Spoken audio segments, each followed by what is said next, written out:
Hello दोस्तों, तो आज अपन एक टेस्ट लगाने वाले हैं और वो टेस्ट है सुप्रीम कोर्ट ऑफ इंडिया का। जैसे आप यहाँ पे देख सकते हो, supreme court junior court assistant का टेस्ट है।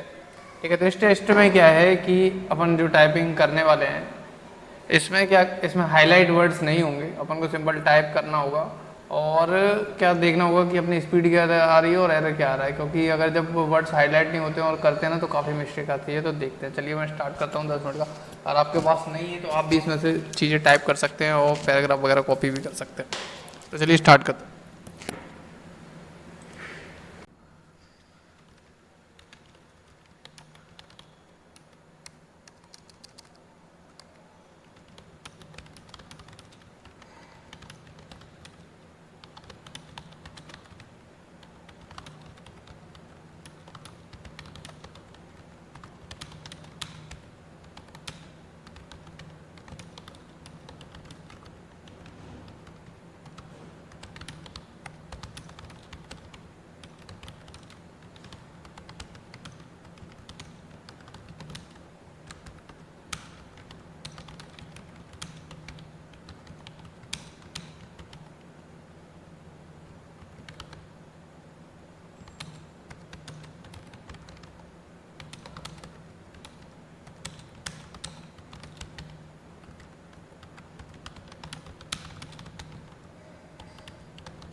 पीनू नहीं है।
तो भाई इस 10 मिनट का जो अपना टेस्ट है वो कंप्लीट हो चुका है। उसके बाद टोटल की थी जो इसके अंदर थी 2950, यानी कि 3000 के आसपास। और इसमें हो सकती हैं और ज़्यादा भी हो जाती कभी कभी, है ना, ज़्यादा भी आता है पैसेज जो रहता है। और मैंने 2762 प्रेस कर ली थी, जिसमें से कि मेरी स्पीड रही है 55 की, ठीक है। टाइप वर्ड एक तरीके से 552 और एरर की 64। एरर परसेंट 2.32 का हो गया है, फिर भी मतलब एक तरीके से है, यानी बहुत है ये, मतलब 3% था, एक आध दो अक्षर और होते और यहाँ पे नॉट क्वालिफाइड हो जाता। और नेट स्पीड अपनी 53 की रही है। एक्यूरेसी तो अपन को कुल मिला के 119 बार तो अपन ने बैक प्रेस किया, ये बहुत गलत है। बैक प्रेस सबसे कम होना चाहिए, है ना। कोशिश करो कि मतलब उतना ही 20-30 बार हो जाए, बहुत है। 40 नंबर मिले क्वालिफाइड, और कुछ नहीं होगा इस नंबर से कम पूरे 50 आए तब बात बने, है ना। देखो गलती कहाँ हो गई, जैसे कि यहाँ पे और ऑफ में हो गई, अंडर में हो गई, ठीक है। हाई कोर्ट जल्दी जल्दी में सिविल वाला डैश ही नहीं देखा, डबल प्रेस स्पेस मारा है, ठीक है। नॉट विथ स्टैंडिंग सबऑर्डिनेट गलत हो गया, डिस्क्रिएशन जजमेंट में डबल ई हो गई, रिवर्सल हो गया और ये रह गया। इतनी स्पीड लिखने के बाद भी, मतलब देख रहे हो, इतना टाइप करने के बाद भी 1 2 3 4 5 6 7 8 गलती हुई है, 9। और क्योंकि बैक प्रेस भी मारा है इस वजह से इतना परसेंटेज आया। तो आई होप आपको क्या ऐसे करना है, आपको समझ आए, ध्यान रखना होगा कि कहाँ कहाँ चीज़ें गलती हो रही हैं। आपके प्रैक्टिस ऐसी वाली करो जो मैंने की है ना, ये वाली बिना हाईलाइट, क्योंकि हाईलाइट में तो अपन देख लेते हैं तो उसमें क्या लिख देते हैं, ठीक है, हो जाता है, पर लेकिन प्रैक्टिस जब ऐसी करेंगे ना एकदम बढ़िया वाली, फिर हाईलाइट भी होगी ना तो कोई दिक्कत नहीं आएगी। तो आई होप आपको अगर ये वीडियो अच्छी लगी तो चैनल को सब्सक्राइब कर लें। मिलते हैं और स्पीड नेक्स्ट टाइपिंग स्पीड के साथ करेंगे चीज़ें। Bye bye.